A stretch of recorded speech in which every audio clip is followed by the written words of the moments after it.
A lot of people, and this is the Brinks truck noise backing up, beep, owe him an apology. Oh man, Ben Simmons. I made a whole 1 hour 19 video on the entire saga, and let me tell you, I went in. So let me get this straight. He wakes up one morning, and, he realizes it's game 4. He actually has to play now. His back is hurting. My back is hurting. That's the story now? And I cannot lie to you, I went in too hard. So I gotta take this time right now to apologize to Ben Simmons. When it comes to me covering the saga, I should have been more thorough. Now, this video is really about how they called out Shaq. I watched a lot of the stuff that, Barkley and Shaq and those guys were saying. And, he mentioned Stephen A before and everything. And of course, Ben Simmons, he could already see it from his shrug and, his sighing. Oh boy, he knew this was going to be a topic that he was going to have to deal with, because Shaq, he was going to respond as well. And this message to the guy who brought my name up. Shut your face up, little man, because we still don't know who you are. JJ Reddick's partner. Oh, Shaq and Charles. I was going to say his partner. I don't know what his name is. I just said JJ's partner. Now look, I wanted to make a video initially just covering the interview itself, what I thought about it. But then as soon as I seen the podcast that Shaq has and them dropping this video, I knew this was going to be a banger. I knew I had to talk about this, okay? Ben Simmons, this was the first time he really talked in years. And I know people are thinking, he talked in the Brooklyn presser. When it came to this presser, there was little to nothing said. Hey, Ben, what's the ramp-up process been like for you? And when do you anticipate being able to participate in games? Yes, I don't have a date yet, but I'm working towards, getting back on the floor. So no date yet, but, I'm starting to ramp it up. So clearly, people were excited to see what Ben Simmons had to say, because it's been a long time coming. A lot of people were saying stuff about him, including me, and Shaq as well. And so Ben Simmons, him talking about how Shaq called him out, responding to him. I mean, this was an interesting watch. I had my jersey in my pocket, in my sweatpant pocket. So they thought it was a phone. I don't know how they thought it was a phone, but that's what that situation was, to clear that up. And now they had to address that part because, of course, they clowned him during the podcast. I think I have a little apology because we clowned him. I know I did, about coming to practice with the cell phone in his pocket. He said it was not a cell phone. He said it was his jersey in his pocket, and he doesn't understand why people thought it was a cell phone, but it was not a cell phone. That's what the man said. So if it was not a cell phone, Ben, I apologize for that because I gave you hell for having a cell phone. People mistake jerseys for cell phones all the time. And clearly, Shaq and Spice, they were not buying what Simmons was selling to them. And let's see how they reacted. And how he is dealing with... Okay. Hold on. I got another call. Hello? What'd you say? Okay, cool. All right. Well, hold on. My new phone came in? Oh, okay. The mini came in? Hello? How you doing, buddy? You doing all right?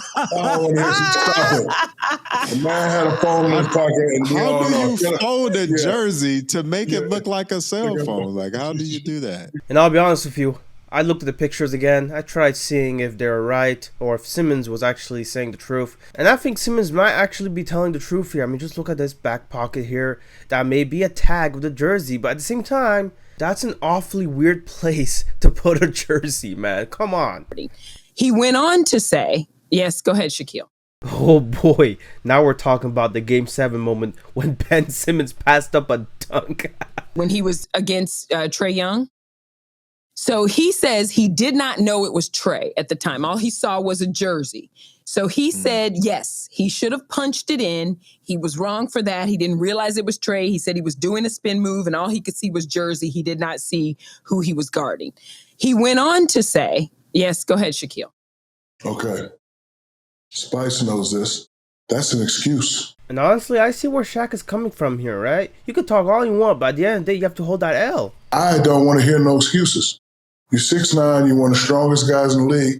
You can overpower little guys. And it's funny because Ben Simmons even said this in the interview itself, that he was one of the strongest guys in the locker room. Getting kicked out of that practice that day, I actually spoke to Doc before practice. I was like, Doc, I'm not ready. Like, mentally, I'm not ready. Please just understand that. I tried to let him know prior.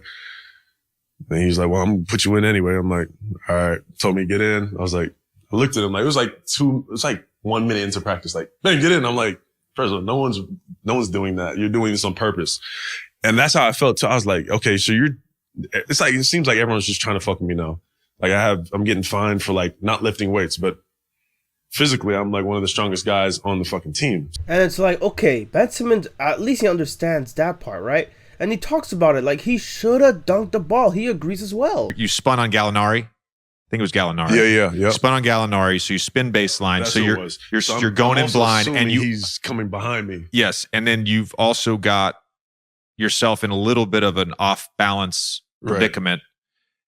You don't know it's Trey right when you spin. No, you're spinning into a jersey. Yeah, essentially. So. Yeah. So but look, when it slows down, it looks really bad, Ben. Yeah, that fucking looks terrible. I was like, but when I look at it now, I'm like, man, I should have just fucking punched that shit. But this is where Shaq is right. Okay, right after he explains it all with excuses. But it didn't happen, and I was okay with that. I can live with that. I can live with, okay, everyone's trying to kill me over one play. Like, does everyone want to watch film with me? Like the whole arena, and I could dissect everything if you guys want.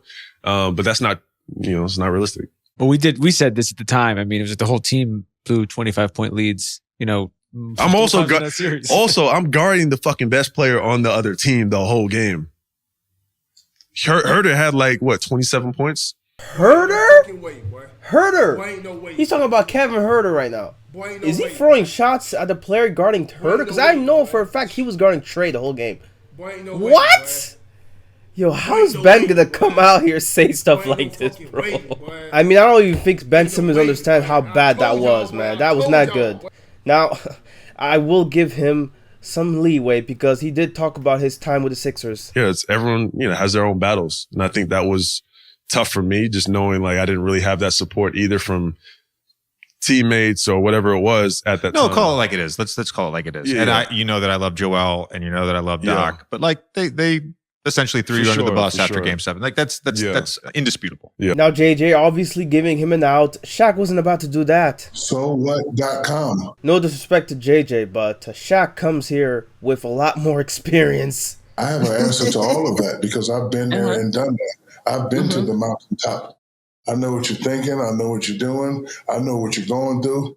You think I was not nervous for shooting the free throws after missing free throws? And listen, when you're the 1-2 punch and you lose, it's your fault. That's the name of the game. You have to accept it. You can't run away from it. If you try to run away from it, don't play. Get the money back. I don't want to hear it.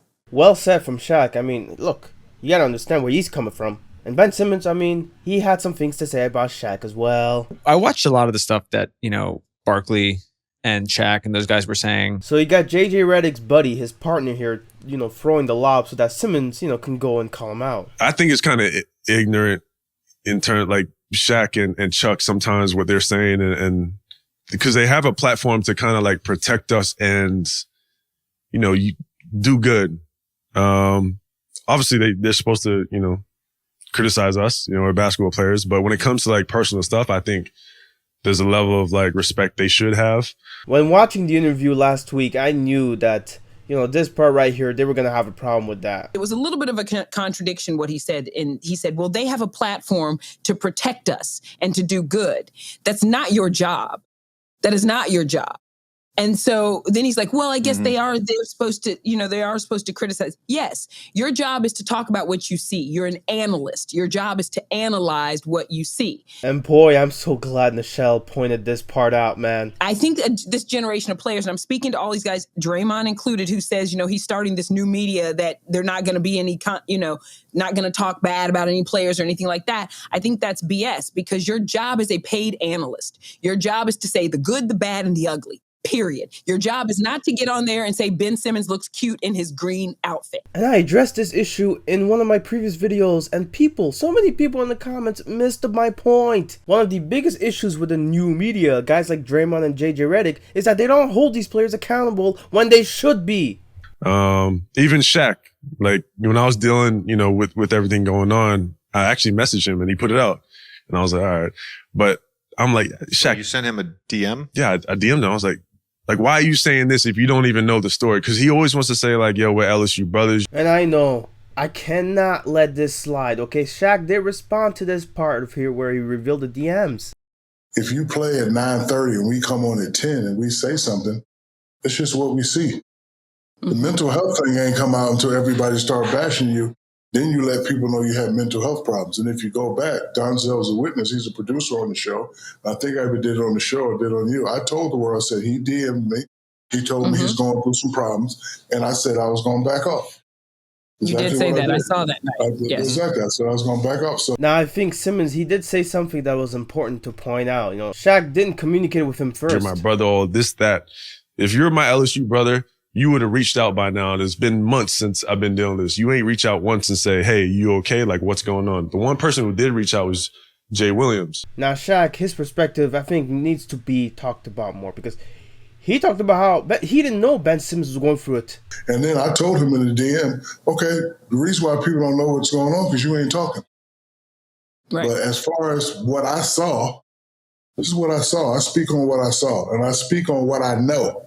I know how to get to that next level. He knows that. And yes, you can be my brother, but I ain't going to always sugarcoat things. I'm going to tell you the real. You're never going to sugarcoat things. I ain't going to never sugarcoat. And I want you to get to the level, to the level, to the level. But you can't say I'm hating because all the stuff you're doing it because you saw me do it. And now here's the part where Simmons really went in on Shaq, man. Oh, boy. And I think it's just a level of like people understanding and not just speaking just to speak, not to get clicks or whatever it is. So I really respect Jay for that. That was, to me, that meant more than anything that was going on. But that's what you love to see from, you know, ex-players and fucking Shaquille O'Neal. Like, I got Shaq hating on me. Like, it's crazy, but. And I can't lie, man. If I'm Ben Simmons and I'm hearing some of the things Shaq said to me, man, I would be livid too. I'd be thinking, look, Shaq, why are you hating on me? I mean, this dude literally called him a crybaby on national TV. Difference between him and his soft partner is he can take criticism without being a crybaby, and he still wants to play. And to compare him to Embiid like this, oh man, Shaq knew what he was doing there, man. Come on. Well, I hate the term hating on. If you don't say 100% of that someone's good, they always say you're hating. I don't like that term. Listen, if you're a grader, you can't be a hater. Yep. Let's just get that straight right now. If you're a grader, you can't be no hater. Come on. First of all, like I said, I'm just talking about what I see as a player, and I'm talking about what you got to do to get to that next level. If you don't like what I say, that ain't my problem. That's a fair point as well. Now, I do want to point out something that Nichelle said that I think needs to be heard, man. I'm glad that Ben did this interview, but I also felt like this interview showed that he is still very thin-skinned. I also think it showed how this generation of players also wants to be coddled. And that, I think, is a problem. Very well said. I think Ben Simmons, man, that's something that he has to work on himself. Yeah, I think that's what it is for me. Just that level of like understanding and respect. Like, don't talk if you don't know. Because I do see the wisdom in the old school way of thinking here. Well, look, we all have those problems, but I come from the era where there's no excuses. When I missed free throws, it wasn't, no, you just missed. Get your ass in the gym. We got a game tomorrow. We need this win. Let's go to the next level. Let's go to the finals. But I say this also understanding that Shaq, he can go a bit too far. Ben Simmons talking about the mental health struggles here. You see what John Wall was talking about? Yeah, his situation, like, people go through it. Like, doesn't matter how much money you got, how famous you are, like, this is real. Like, people go through everyday struggles. And I appreciate this part of the interview in particular because, I mean, obviously, Ben Simmons, he could just keep it quiet, right? Keep it hush-hush. But he decided, to say some stuff about it, Earlier in the interview, he had some things to say about, the things he went through, the dark places he's been in. It didn't start, I assume, in the Hawks series. But did the events of the Hawks series sort of trigger a deepening spiral or whatever was going on? Did it exacerbate the problem? I think it was like, I'm already dealing with a lot mentally just in life, as a lot of people do. But it got to a point where after that series, I'm getting it's like from the people that you're supposed to have the support from or that, that comfort from. And I wasn't getting that either. So it was just a lot. It was a toll on me. And then mentally, it killed me. I was like, fuck, like no energy for anything. Like I was in a dark place. And I think Shaq, he needs to be careful when dealing with this issue. I think he's walking down a very dangerous slope. But when I think about mentally health people that are down, I see them. They're down. They're all the way down. The fact that you sitting in your green leather and, always flexing your famous girlfriend and then your Ferrari and all that, you look fine to me. That's all I'm saying, Michelle. People can't be. I'm gonna just leave it at that. I'm just saying, you look fine to me. That's all I'm saying. Okay. All right. And you are correct, but people can suffer in silence. They definitely can. I respect where Shaq is coming from, right? The old school way of thinking. But you got to understand this newer generation, the way we're being brought up, a lot of our problems are going to be mental, not physical. I think we need to understand that we have to be careful when talking about this stuff. This is life or death for some people.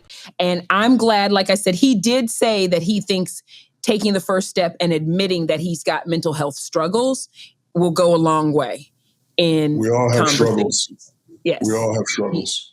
Yes, I agree. I think Shaq, when he's saying this, I don't think he's trying to dismiss anything Simmons is saying or the things he's going through. I think, simply speaking, he just thinks, look, a lot of people are going through these same problems, even worse maybe, and are overcoming it despite those problems, making them in their life harder and harder to live. All in all, I appreciate seeing, more players have their platforms to express themselves. Simmons, this is a great interview.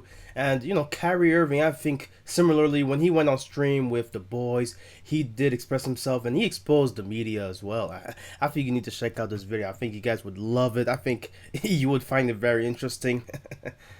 Now, honestly, over the last couple of days, you guys have been rocking it with the support. I really do appreciate it. And, it's only going to get better from here. Bye-bye.